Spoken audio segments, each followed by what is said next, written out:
Essa semana eu fui no oftalmo, precisando fazer um novo óculos, para saber se estava tudo bem, se estava tudo ok. Aí você vai numa máquina, vai noutra máquina, leia o que está escrito lá, leia o que está escrito agora, e diminui a letra, e vocês conhecem bem o ritual. E no final ele disse, você quer 2 receitas ou uma só? Eu disse, como assim 2 receitas? Ele falou, olha, porque o míope ele enxerga bem de perto, mas não enxerga de longe. E, geralmente, o míope ele faz 2 óculos, um para leitura, para perto, com um grau mínimo, às vezes sem grau, só um ajuste, e o outro óculos para enxergar de longe. E ele usou finalmente ali que disse, esse é o problema de todo míope. O problema de todo míope, ele enxerga ruim de longe, mas bem de perto. Isso ficou na minha cabeça, eu fiquei pensando, esse é o problema de todo míope. Ele enxerga bem de perto, mas enxerga mal de longe. E eu fiquei pensando se isso, de alguma forma, se aplicaria também à visão espiritual, ao olhar espiritual de cada cristão. Se nós não sofremos, muitas vezes, de uma miopia espiritual, ou o médico dos médicos chegasse para mim e para você e dissesse assim, o seu problema é o problema de todo míope espiritual. Você diz, não entendi, senhor, como é que é? Ele diz, o seu problema é o problema de todo míope espiritual. Enxerga bem de perto, mas muito mal de longe. Não há perspectiva futura no míope espiritual. E logo que eu comecei a pensar nessas coisas, me veio a igreja de Laodiceia, Apocalipse, capítulo de número 3. E eu queria convidar você a abrir no último livro das Sagradas Escrituras, que é o livro da Revelação, ou o livro de Apocalipse.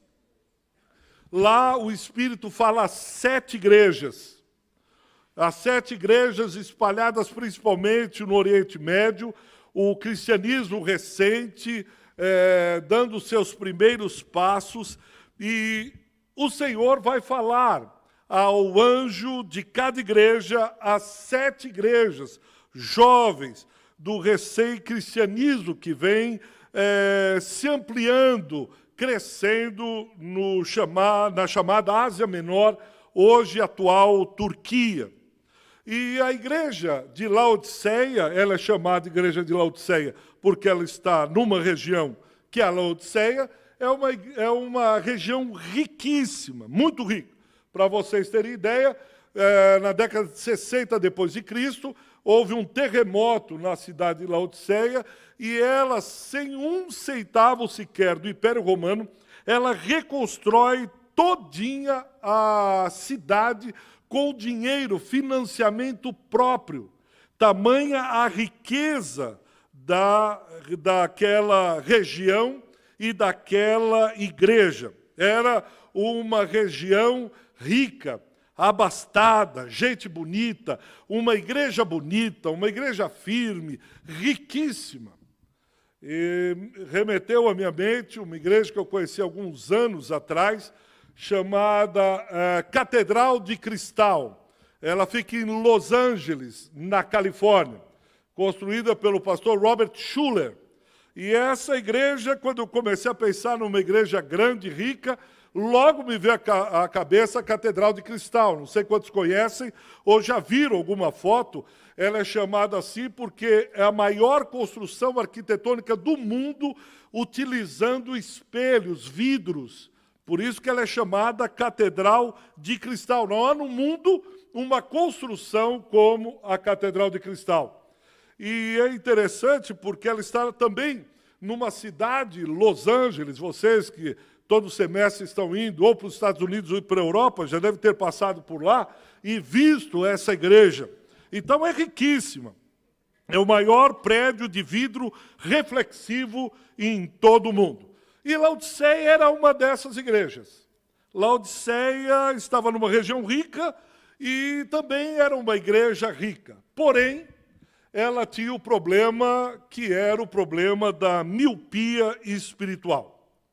E ela só percebe, só se dá conta disso quando o médico dos médicos, o oftalmo dos oftalmos, ele olha para essa igreja e percebe que essa igreja é carente de uma visão do futuro. Ela é pródiga em projetos futuros, de marcar sua geração, de marcar sua cidade. Ela é paupérrima na visão de Deus para a Ásia Menor. Ela parece que não tem nenhum sonho, nenhum projeto para a cidade de Laodiceia. De perto você olharia aquela igreja e veria o que os irmãos de Laodiceia viam acerca da sua própria igreja. É uma igreja forte, é uma igreja bonita, é uma igreja lotada, é uma igreja com uma construção maravilhosa, mas quando Jesus se aproxima, como eu disse, quando o oftalmo dos oftalmos vai perto dela, ela diz assim, olha, o problema de vocês é que vocês não são nem quentes, nem frios. São o quê?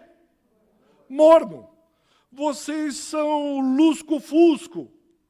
Nem uma claridade total, nem uma escuridão total. Vocês estão sempre andando em cima do muro. Vocês estão sempre serpenteando entre as fronteiras do bem e do mal, da vida com Cristo e da vida sem Cristo. O problema de vocês está tudo certo. Mas a única questão é que vocês são míopes espirituais. Está lá no versículo 17. E a igreja pensa assim de si, olha, eu estou rico e abastado e não precisa de coisa alguma. E nem sabes que tu és infeliz, miserável, pobre, cego e nu. Eu fico imaginando que é um impacto isso na vida daquela igreja.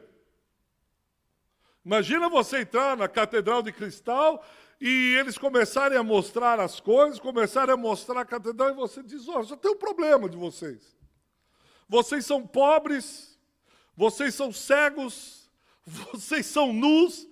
Ele disse, acho que você entrou na igreja errada. Eu acho que você não entrou na igreja que nós estamos mostrando para você. Olha de novo a nossa construção, olha as coisas que nós conseguimos aqui. E aí é como se Jesus dissesse, está vendo? Vocês enxergam bem a um palmo do nariz. Mas mais do que isso, vocês não enxergam absolutamente nada. Vocês têm o problema de todo míope espiritual. Vocês só observam, só valoram, só percebem o que está a um palmo dos seus narizes. Aquilo que é natural, aquilo que é terreno. O orgulho de vocês, a segurança de vocês, a miopia espiritual cegou vocês, a ponto de vocês não enxergarem para além do que vocês enxergam, terreno, palpável, tangível. Aquilo que vocês podem fazer, mas vocês, enquanto igreja, são infrutíferos. Jesus falando para a igreja de Laodiceia. A ideia, ou a percepção é que a igreja de Laodiceia ela foi se misturando com as coisas do mundo, e como estava num lugar rico, elas também disseram, nós precisamos entrar nisso, na riqueza. Como elas estavam num lugar onde você tinha grandes construções, elas encarnaram a cidade. O problema não estava repetir o projeto arquitetônico da cidade de Laodiceia, mas é que aquilo se torna um fim em si mesmo. E mais do que um fim em si mesmo, se torna um projeto imediatista, terreno, que qualquer tempestade, qualquer terremoto acabaria com aquela visão. Em outras palavras, eles perdem a dimensão do longe, do eterno, do distante, do porvir, do devir, como gostam os filósofos. Eles não têm nada. E eles vão se misturando. Eu não sei se você brincou, mas eu brincava de massinha. Eu lembro bem quando eu ganhei, eram massinhas coloridas. Só tinha um problema com as massinhas. Com o tempo, você ficava manipulando, usando, passou um determinado período, elas ficam todas cinzentas e você não consegue mais identificar a cor. Ela fica uma grande massa cinzenta, ruim. Aí você diz, onde é que está o amarelinho, o verdinho, o vermelhinho, etc. Sumiu, porque elas se transformaram num bloco compacto. Por que eu estou dizendo isso? A igreja de Laodiceia se transformou, começou a olhar para o mundo, para os ideais e valores do mundo, para os desejos, propósitos, desígnios, planos do mundo, e começou a se misturar, até que chegou um ponto em que os irmãos e as irmãs da igreja estavam iguaizinhas ao mundo. Você não conseguiria diferenciar. Veja o versículo 17, se você está com a sua Bíblia aberta. Você diz, estou rico, adquiri riquezas, não preciso de nada, mas não reconhece, porém, que é miserável, digno de compaixão, pobre, cego, nu. 18. Eu dou-lhes um conselho, que de mim compres ouro refinado pelo fogo para te enriqueceres, vestiduras brancas para te vestires, a fim de que não seja manifesta a vergonha da tua nudez, e colírios para ungires os seus olhos e poder enxergar. Para quem não sabe, em 2012, a Catedral de Cristal precisou ser leiloada. E hoje, se você chegar lá, ela foi construída na década de 70, em 2012, o leilão ela foi adquirida pela Igreja Católica Romana, porque ela se meteu em dívidas, em imbróglios jurídicos e econômicos, e a catedral precisou ser vendida para pagar dívidas. O que acontece com a igreja de Laodiceia? Mas vocês conhecem um texto de cabeça, João 10:10. Ah, pastor, agora o senhor me pegou. João 10:10. Mas se eu começar, você termina. Quer ver? O diabo veio para... Aí. Eu não lembro a referência. Mas se começar, eu vou. Sabe aquele que você pega uma música, você não sabe a letra, mas se alguém for, você vai atrás, pegando. O ladrão vem somente para roubar, matar e destruir. Eu vim para que tenham vida e tenham em abundância. Eu tenho certeza que se você não pensa assim, você já pensou. Que quando você lê esse texto, o diabo veio para matar minha família, roubar minha família, destruir meu filho, para roubar minha casa, para roubar minha bênção, para fazer com que eu bata meu carro, e você começa a pensar em algumas coisas que o diabo roubou lá, o ladrão na minha casa, etc, etc. Mas eu gostaria de pensar com os irmãos, dentro desse contexto que nós estamos falando, e vocês vão entender porque eu estou chamando esse texto, que ele, algumas vezes, vem, é verdade que ele quer roubar as bênçãos que o Senhor nos dá, material, não estou falando contra isso, mas ele vem também para roubar a nossa fé. Presta atenção nisso. Ele vem, de alguma maneira, para destruir, para roubar, para matar aquilo que nós temos como fé. Por quê?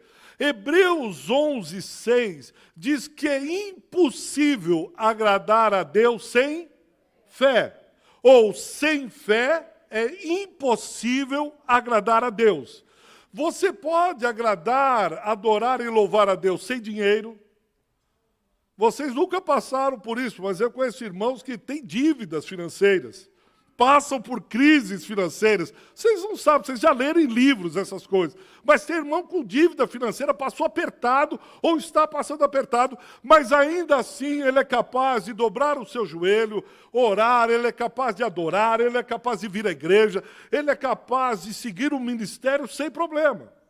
Você é capaz de agradar a Deus sem casa. E eu estou morando na casa da minha sogra e tal, mas ainda assim você pode dobrar o teu joelho, você pode orar, você pode jejuar, você pode ler a Bíblia, você pode perder toda a família e ainda assim agradar a Deus. Mas sem fé é impossível. E quando a Bíblia fala impossível, é impossível. E no mesmo texto de Hebreus 1, que nós acabamos de ler o versículo 6, se você ler o versículo 1, você vai ver que fé é a certeza das coisas que se esperam e a convicção de fatos que não se veem. A fé é alguma coisa que eu não estou vendo, mas eu tenho convicção. A fé é alguma coisa que eu tenho certeza que ela virá, eu não vejo, eu não a tenho. Mas há uma visão do futuro. Eu olho e digo, eu ainda não tenho hoje, mas eu creio na promessa de Deus. O diabo, se ele conseguir roubar, matar ou destruir a sua fé, ele lhe ocasiona uma miopia espiritual, onde a visão do futuro é extinguida, onde a visão do futuro é roubada, onde a visão e a esperança e a fé de algo que virá, de algo que se crê, ela vai à inanição. Eu perco a visão do longe. Eu perco os sonhos. Eu desfoco o propósito, o alvo para a minha vida. Alguém que sofre miopia espiritual, ele não tem sonhos, porque ele não tem visão de longe. E por não ter visão de longe, ele não precisa de esperança, muito menos de fé. E ele não percebeu que ele foi roubado nisso. Mas ele está como Laodiceia. Minha saúde financeira está bem. Minha casa está legal. Minhas coisas estão acontecendo. Você diz, não, isso é bom, graças a Deus, louvado seja o Senhor. Mas e o futuro? Não, eu estou guardando dinheiro agora, estou investindo em dólar. Quando perdemos a esperança, perdemos os sonhos, os projetos se esvaem. A visão espiritual se apequena, diminui, até chegar à extinção. A ponto de, se ele pudesse, andaria com uma placa. Sonho em extinção, cuide, preserve. Ao invés da floresta amazônica, ele poria, aqui é um servo em extinção, logo, logo acaba. Porque eu perdi a visão de longe. Quando nós perdemos a esperança, a certeza daquilo que Deus está por fazer, começamos a enxergar cada vez menos. Trazemos a esperança da fronteira futura para perto dos nossos olhos carnais. Pergunte a um crente que é míope espiritual, qual é o plano que está arrebentando no coração dele, que está latejando na sua mente sobre aquilo que ele está esperando de Deus. Seja para a sua confraria, seja para o seu ministério, seja para um projeto que Deus colocou. Vê o que está palpitando. Ele diz, então, eu estou com um sonho lá na empresa e tal, eu estou que eu vou fazer trabalho, eu estou não sei o quê, eu estou assim, não, então, legal, mas a sua empresa, você está pensando o quê para o Senhor? Com o seu trabalho, o que você está enxergando? Deus, o Senhor está abrindo uma porta lá no meu emprego para evangelizar. Nós falamos hoje no Ciclo Vida. Olha, eu estou querendo começar um grupo discipular, eu estou querendo aumentar... Agora, um crente com miopia espiritual, ele está como os irmãos de Laodiceia. Então eu vou abrir uma empresa, eu vou fazer aqui um novo negócio, eu vou... Você diz, como isso vai adorar a Deus? Como assim, pastor? A minha vida já agrada, então vamos, porque eu estou pensando no novo emprego, eu estou pensando nisso, estou pensando... Tá, mas você está vendo aqui, agora... Você está vendo momentâneo, alguma coisa que transcende. Alguma coisa que vai para além. Alguma coisa que enche o coração, uma visão divina. Atos 9, veja quando Paulo, ele tem a vida dele toda certinha, toda reguladinha. Ele já sabe, ele foi discipulado aos pés de Gamaliel, um dos maiores rabinos da sua época. Tinha uma visão de futuro para ser um dos maiores rabinos de Israel. Mas quando são abertas, ou são abertos os seus olhos, vai falar de Paulo das coisas seculares ou normais, ou o que você quiser chamar. Então, Paulo, aí você está querendo fazer mais uma faculdade? Tá? Disse, meu irmão, O meu projeto agora é outro. Os meus olhos foram abertos. As escamas espirituais caíram. Ele me curou. Os meus projetos eram todos terrenos. Os meus projetos eram todos palatáveis. Os meus projetos eram todos do aqui e agora. Os meus projetos eram da minha casa, da minha empresa, das minhas coisas, mas eu via Cristo. Eu estou com uma nova visão, aleluia, glória a Deus. Esse Paulo virou um fanático. Esse é um fanático. Ô Paulo, pense em algumas outras coisas. Jesus, quando olha para a igreja de Laodiceia, diz, o problema é que vocês perderam a perspectiva num futuro diferente. Vocês não têm mais sonhos e visões que transcendam. Sonhos e visões eternos. Sonhos e visões que vão ficar por toda a vida. Vocês foram levados a um estado de mornidão, desânimo, indiferença, apatia, desinteresse, desapaixonado, insensível, letárgico, impassível. Fala das coisas de Deus. Legal. Uhum. A sua empresa, Deus diz que vai prosperar. Aleluia, glória, eu vou casar. Glória, vou... E as coisas de Deus?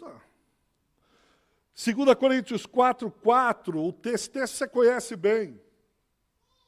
Diz que o Deus desse século, o que ele fez? Cegou o quê? Um entendimento.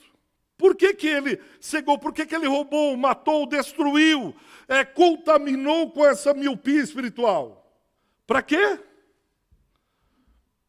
Para que eles não vissem a glória do Evangelho, a visão que Deus tem a respeito deles. A intenção do inimigo é que você continue vendo só o aqui e agora, o terreno, o aparente, o passageiro.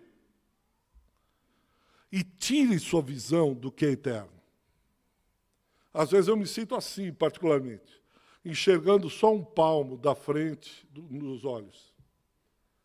Qual que é a sua esperança? Qual que é o sonho? Qual a sua visão? Qual que é o seu projeto? Há um evangelista, talvez um dos maiores evangelistas, George Miller, um inglês do século XIX. E ele, por 60 anos, Deus deu uma visão a ele. Ele via, George Miller, lê a bibliografia dele, a biografia, desculpe, uma coisa linda. E Deus deu um sonho para ele de cuidar de crianças órfãos na Inglaterra. Lembre que século XIX, nós estamos em plena revolução industrial. Há muita fome. Assistam Charles Chaplin, você vai ver o mundo moderno, você vai ver a miséria que vivia a Europa, principalmente a Inglaterra, onde eclodiu a revolução industrial. Ele olha aquelas crianças carentes e diz, esse negócio não pode ficar assim. E ele constrói um orfanato.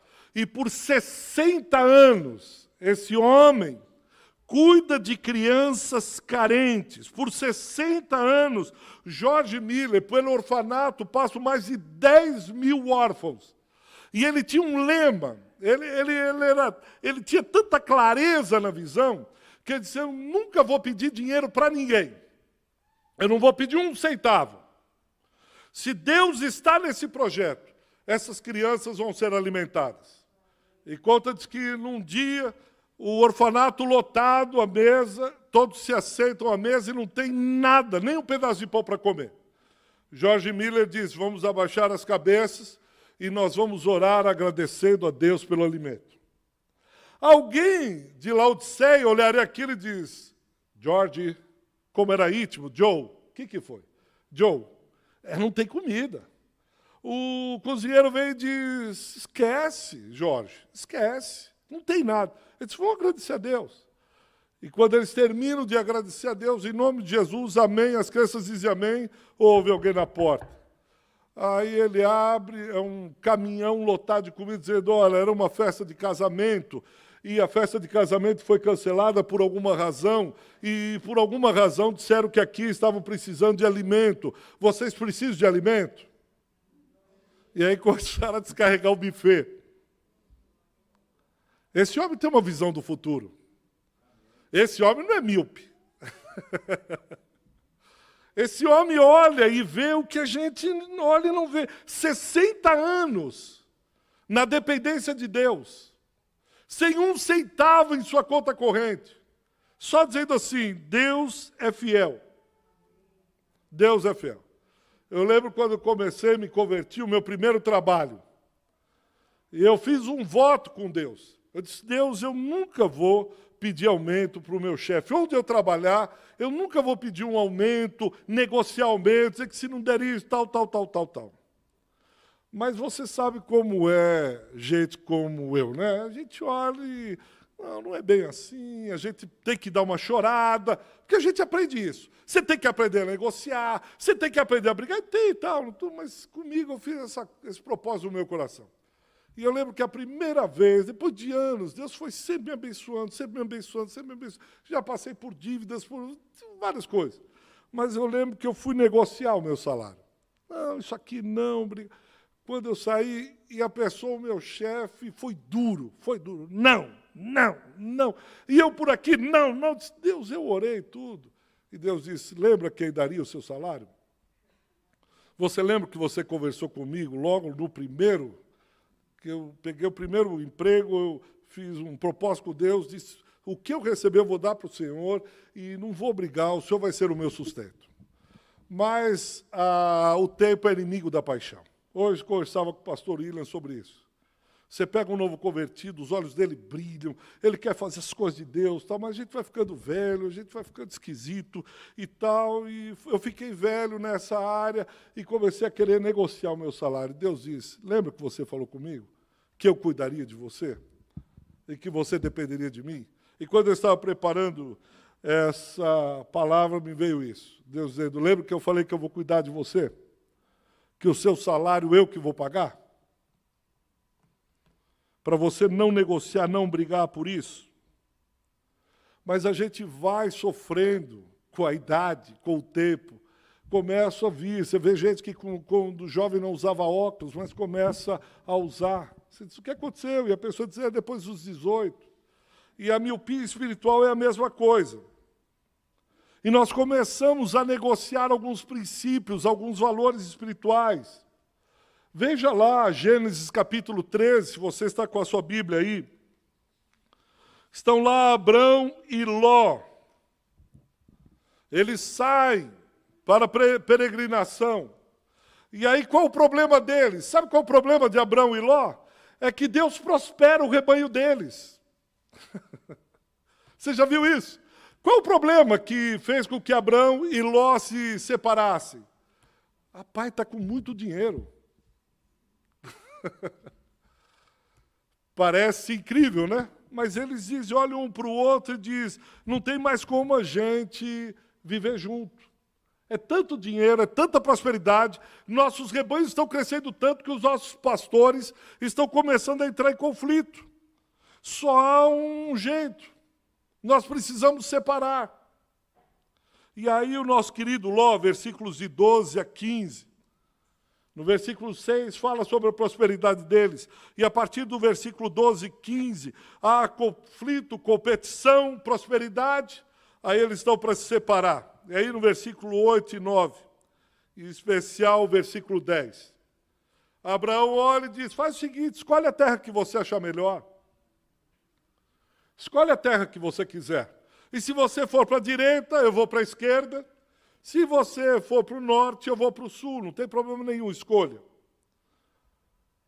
Ló olha com os olhos carnais. Ele olha as campinas do Jordão. Diz que a terra era irrigada, bem regada. Mas entre parênteses tem uma frase aí. Qual que é? Qual que é o futuro dessa cidade? Ela vai ser destruída. Mas ele só enxerga o terreno momentâneo. Aproveita o momento. Ló escolhe. Então lá parece um jardim, lá irrigado. Eu não vou precisar depender de Deus. Eu não vou precisar olhar para os céus e dizer, Deus, eu preciso de chuva. Porque a terra já tem a irrigação artificial. Já tem tudo ali pronto. como a terra do Egito. Ela é muito parecida. Eu olhei para esse emprego, eu olhei para esse negócio, eu olhei para isso e pronto, é o melhor. Mas você perguntou o que Deus está vendo daqui 20, 30, 40, 50 anos? Deus via que era muito parecido com Sodoma e Gomorra, terra irrigada. Não era preciso fé para viver nesse lugar. A empresa é tão boa, o trabalho é tão bom, as coisas estão acontecendo, como Laodiceia. Está tudo tão bem que eu não preciso depender do Senhor. Só que ele esqueceu uma coisa. A visão espiritual lhe roubou uma coisa. Ló, lembre-se que seu tio, ele é um homem que tem uma promessa. Lembra o Gênesis 12, de 1 a 3? Honra o seu tio, porque o seu tio tem uma promessa que Deus abençoaria os que o abençoarem.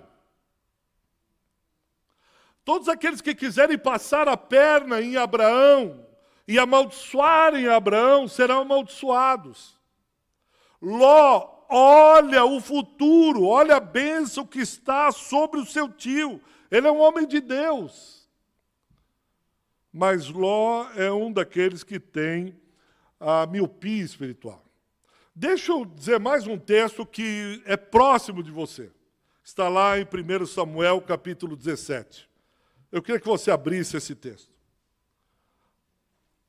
Vocês sabem desse texto, já assistiram novela ou filme na Record, que é a luta entre Golias e Davi.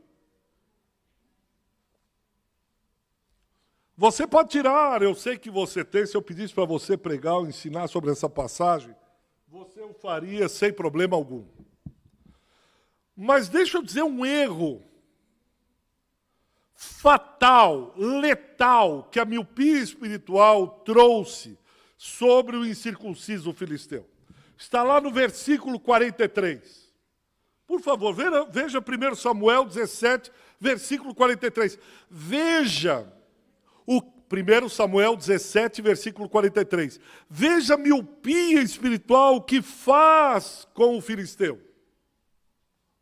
Ele olha para Davi e diz, eu sou algum cão para virem a mim com paus? Até aí é briga de rua, um xinga o outro, etc.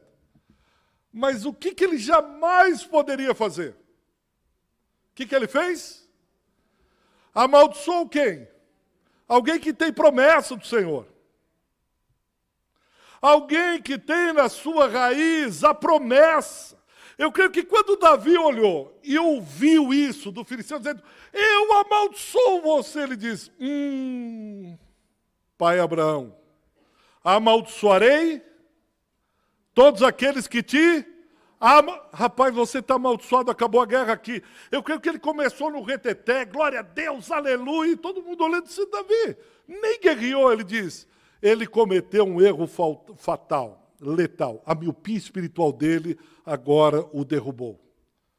Ele amaldiçoou aquilo que Deus abençoou.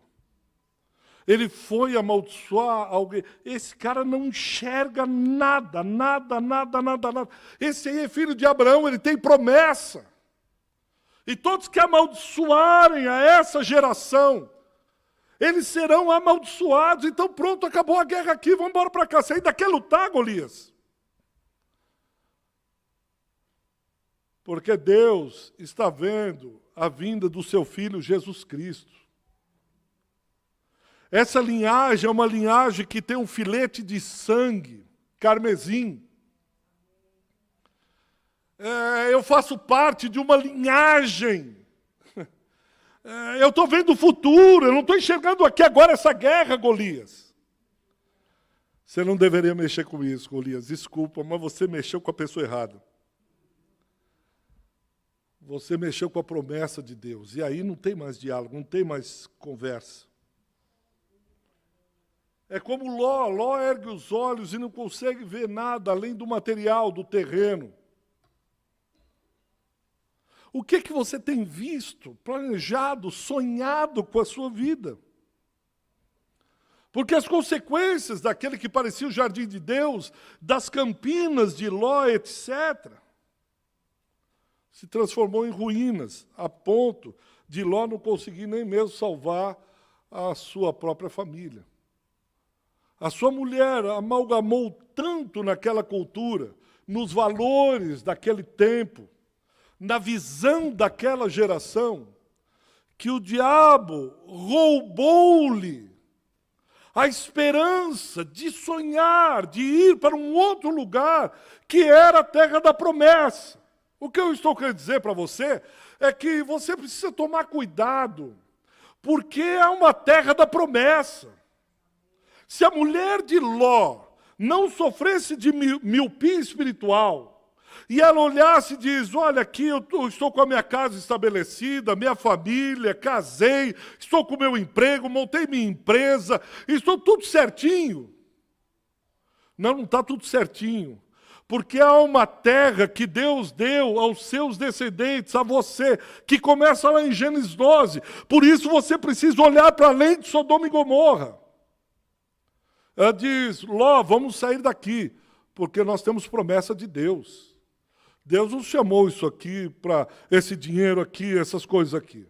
Eu lembro de uma vez, vocês conhecem, eu vi esse testemunho desse pastor, ele estava fazendo a faculdade batista aqui nas Perdizes, e ele estava passando por um problema financeiro na sua casa, etc.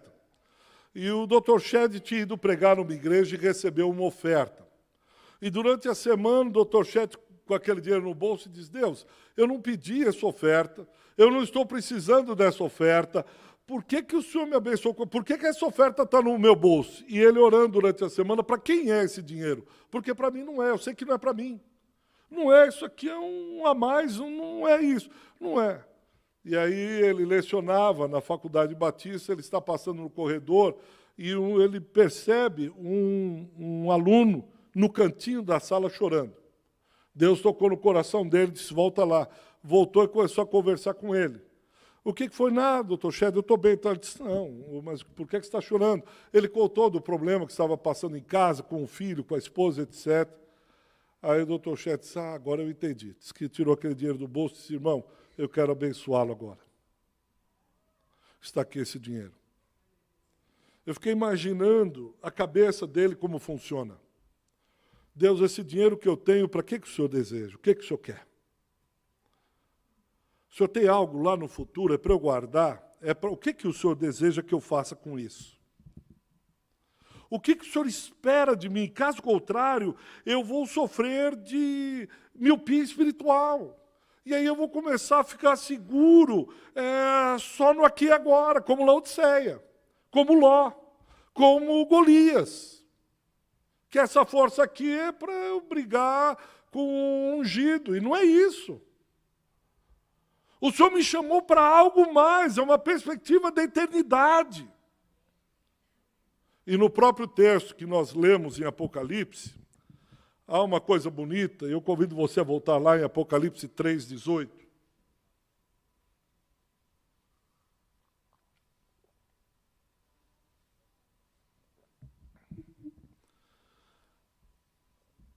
A beleza do nosso Senhor.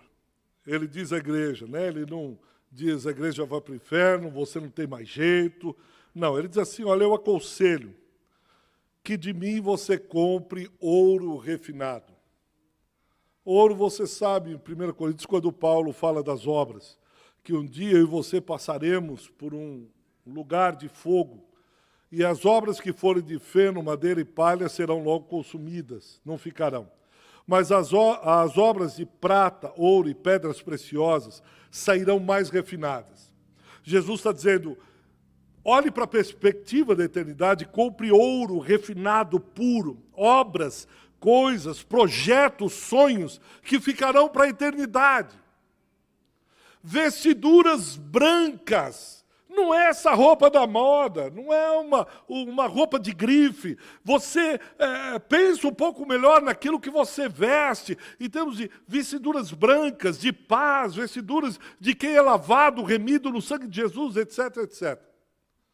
A fim de que não seja manifesta a vergonha da tua nudez, porque quando você passar por esse lugar, tudo aquilo que você fez, que for feno, palha, madeira vai ficar para trás. E por fim ele diz, e olha, eu tenho um colírio, que isso é bonito, né?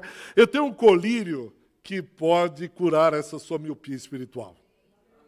Nós estamos sujeitos a isso. Somos atacados para que venhamos a ter miopia espiritual.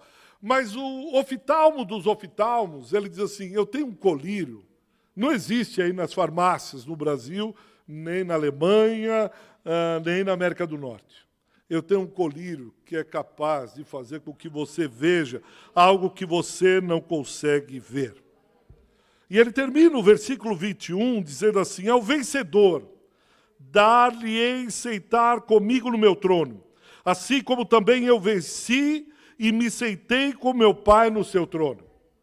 Ou seja, ele profetiza um futuro dizendo que se você comprar o ouro refinado, essa vestidura branca e passar a utilizar esse colírio, você começará a enxergar alguma coisa que lá, num momento qualquer do tempo, da eternidade, você é vencedor junto com ele, assim como ele venceu, está junto com o Pai.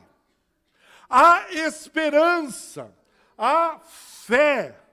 Temos como crer. Por quê? Porque o oftalmo dos oftalmos é que está nos dizendo, nos assegurando, firmando isso.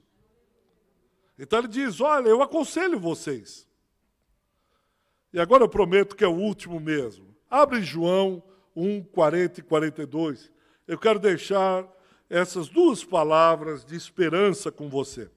João, capítulo 1, versículo 40. Dois discípulos, André e Pedro, eles estão olhando para o seu barco, para o seu trabalho, limpando sua rede, fazendo o que todo trabalhador faz até hoje, trabalhando, cuidando da sua vida, ganhando o pão de cada dia, labutando, chame como você quiser chamar. Eles estão lá olhando e ouviram o testemunho de João. E aí Jesus vem no versículo de número 40, eles ouvem o testemunho de João e começam a seguir Jesus. 41, ele achou primeiro seu próprio irmão Simão, a quem disse, achamos o Messias, que quer dizer Cristo. Agora o versículo 42. E o levou a Jesus, acompanhe aí na sua Bíblia. Olhando Jesus para ele, olha que tremendo. Quem é Pedro e André? Dois pescadores, homens normais. Mas quando aquele que tem uma visão do futuro perfeita olha e diz, o que vocês dizem que eles são? Pescador, trabalhador, gente honesta, gente que está na labuta. Jesus olha para Simão e diz, tu és Simão, filho de João, mas eu olho para você e estou vendo algo para além disso. Eu estou olhando para você, Pedro, ou Simão, e eu não estou vendo você, estou vendo o potencial que você tem para desenvolver. Eu estou olhando para você, Simão, mas se eu contasse para você tudo que eu vou fazer na sua vida, todos os sonhos, todos os projetos, todo o propósito, a visão que eu tenho para você, vai para além desse barco, vai para além dessa rede, vai para além desses peixes. O que eu tenho para você extrapola, transcende tudo o que você está pensando. Eu estava orando sobre isso e disse, Senhor, olha assim para a igreja hoje. Olha para cada irmão, para cada irmã que está sentado, que está nos assistindo, e diga isso para eles.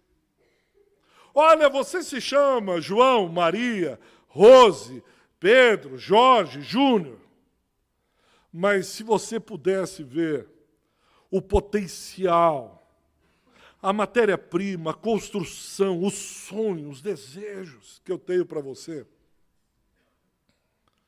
você se chamará Pedro, pedra, resistência. A ti será dada as chaves dos céus. Você será um grande apóstolo. Você será um homem maravilhosamente usado por mim. E aí, Deus, tudo isso que você já conhece da vida de Pedro. Veja, Jesus não fala sobre a idade de Pedro. Ah, Pedrão, eu queria ter te conhecido quando você tinha 15 anos. Porque aí eu ia preparar você, ia mandar você para o seminário.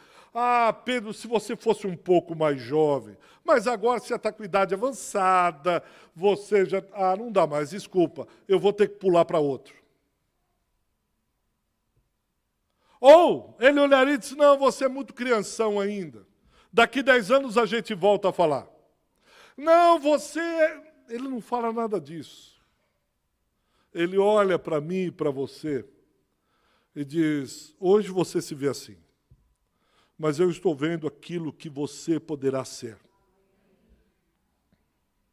Eu quero olhar para você e dizer aquilo tudo que você pode ser. O que você tem sonhado para Deus com a sua profissão, com o seu trabalho? Um campo missionário? Você olha para o seu trabalho e vê como um campo missionário? Você olha para o seu bairro, você olha para o seu ministério, o que é que você tem visto? Como é que você tem olhado para a vida? Mas não importa. O importa é aquele que disse, olha, eu aconselho que você obtenha de mim um colírio que cure os seus olhos e você comece a enxergar coisas que jamais você enxergou antes. Se você crê nisso, diga amém. Eu vou pedir que você abaixe sua cabeça, feche os seus olhos e fale com o oftalmo dos oftalmos.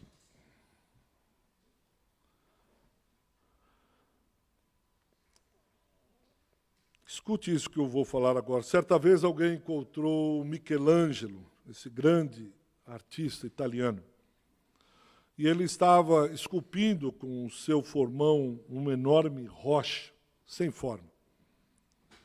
E aí uma pessoa que passava indagou a Michelangelo o que ele estava fazendo. E ele disse, eu estou soltando o anjo aprisionado nessa rocha. Há uma rocha, há uma pedra bruta. Eu estou formando, libertando, trazendo à tona tudo aquilo que esse pedaço de rocha pode ser. Jesus é aquele que vê e pode libertar o potencial que há dentro de você.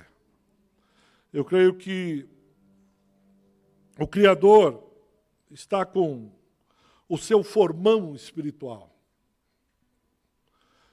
esculpindo, lapidando, e dizendo, se você pudesse ver como eu vi em Pedro. Ele não via, mas eu vejo em você. E o que eu faço, pastor? Só peça a Ele, Deus, eu quero desse colírio. Eu rogo ao Senhor esse colírio para ver coisas que vão para além da Campina do Jordão, que vá para além da força bruta de Golias, mas que olhe para a promessa, foque na promessa. Comece a colocar o seu trabalho, diz, Deus, o que o Senhor quer ali? Como que eu posso sonhar? Não com o salário, não com os dividendos, não com... O que eu posso sonhar com aquele lugar que o Senhor me pôs? Que eu fico de segunda a sexta, às vezes sábado, domingo. Como que eu posso sonhar ali as tuas coisas? Como eu posso sonhar no meio da minha família? Como eu posso sonhar na igreja, no ministério, na confraria? Como que eu posso sonhar na confraria, Senhor? Eu te aconselho que de mim adquira colírio para ungires os olhos, a fim de que vejas.